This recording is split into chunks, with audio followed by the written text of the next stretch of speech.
Swastiastu. Shalom. Assalamualaikum warahmatullahi wabarakatuh. Namo Buddhaya. Dan salam sejahtera bagi kita semua. Oke, jadi kali ini kita akan membuat podcast dan membahas tentang Undang-Undang Cipta Kerja Nomor 11 Tahun 2020 di dalam sektor kelautan dan perikanan.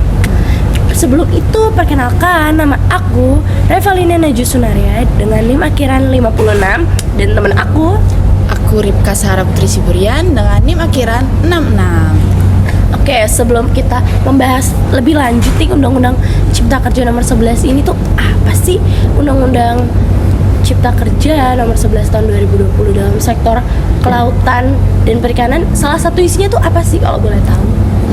Salah satu isi Undang-Undang Republik Indonesia Nomor 11 Tahun 2020 tentang Cipta Kerja ialah bahwa untuk mendukung cipta kerja diperlukan penyesuaian berbagai aspek pengaturan yang berkaitan dengan kemudahan, perlindungan, dan pemberdayaan koperasi dan usaha mikro, kecil, dan menengah, peningkatan ekosistem investasi, dan percepatan proyek strategis nasional, termasuk peningkatan perlindungan dan kesejahteraan pekerja. Analisis terkait pembangunan berkelanjutan di sektor kelautan dan perikanan dalam Undang-Undang Cipta Kerja, Indonesia membutuhkan regulasi yang mampu mendorong pembangunan berkelanjutan di sektor kelautan dan perikanan. Oke, aku mau nanya lagi nih, apakah dalam Undang-Undang Cipta Kerja ini itu menghambat terwujudnya pembangunan berkelanjutan di sektor kelautan dan perikanan? Pada faktanya, dalam Undang-Undang Cipta Kerja justru berpotensi menghambat terwujudnya pembangunan berkelanjutan di sektor perikanan dan kelautan. Contoh-contoh perubahan ketentuan dalam Undang-Undang Cipta Kerja yang pertama ialah perubahan izin lingkungan menjadi persetujuan dalam Oke, bentar ya guys. Ini ada G20 nih. Oke, aku lanjut lagi ya.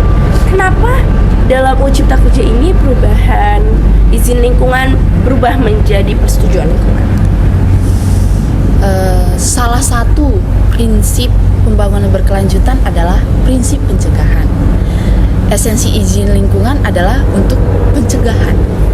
Akan tetapi, pasal 22 nomor 1 Cipta Kerja justru menghilangkan izin lingkungan dan menggantinya dengan persetujuan lingkungan. Perubahan itu dilakukan semata untuk memberikan kemudahan bagi pelaku usaha dan memperoleh hak pengolahan lingkungan. Padahal, ketika masih menggunakan instrumen izin lingkungan, pemegang izin wajib mencantumkan secara detail persyaratan pencegahan pencemaran atau kerusakan untuk pemegangan izin, sebagaimana diatur dalam Undang-Undang Nomor 31 Tahun 2009 tentang Perlindungan dan Pengolahan Lingkungan Hidup atau Undang-Undang PPLH.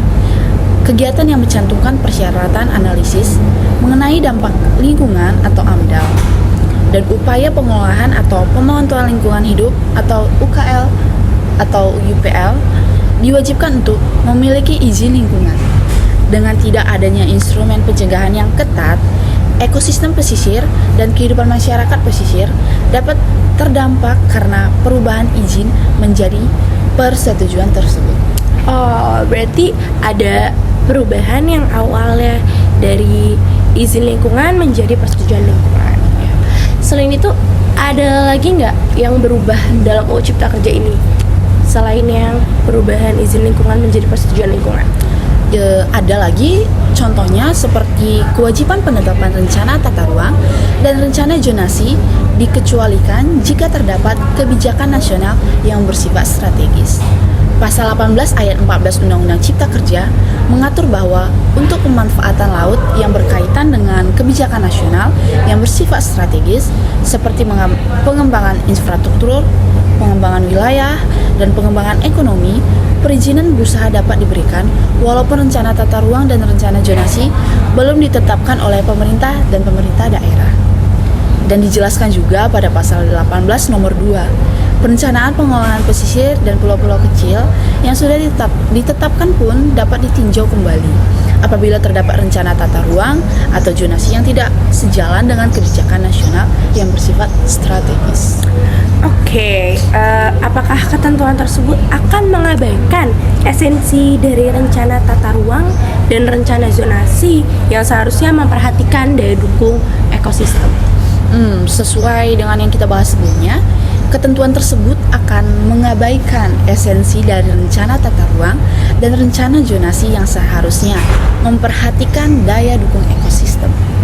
Pengabaian esensi rencana tata ruang atau rencana zonasi juga bertentangan dengan pasal 23 Undang-Undang Wilayah Pesisir dan Pulau-Pulau Kecil yang mengatur bahwa pemanfaatan pulau-pulau kecil dan perairan di sekitarnya harus memenuhi persyaratan pengolahan lingkungan.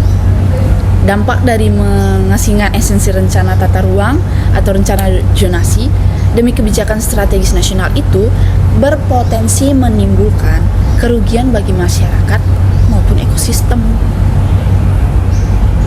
Oke, jadi kalau kesimpulan yang aku ambil dari UU Cipta Kerja ini yaitu UU Cipta Kerja mengisyaratkan percepatan investasi dan mengabaikan aspek perlindungan daya dukung ekosistem serta kepentingan kelompok masyarakat marginal di sektor kelautan dan perikanan. Ya, benar.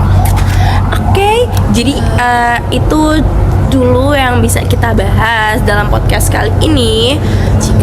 Jika ada salah kata dan salah ucap, kami mohon maaf dan kami tutup dengan para Santi, Om Santi Om. Shalom. Wassalamualaikum warahmatullahi wabarakatuh. Namo Buddhaya dan Bye-bye. salam sejahtera bagi kita semua. Bye bye.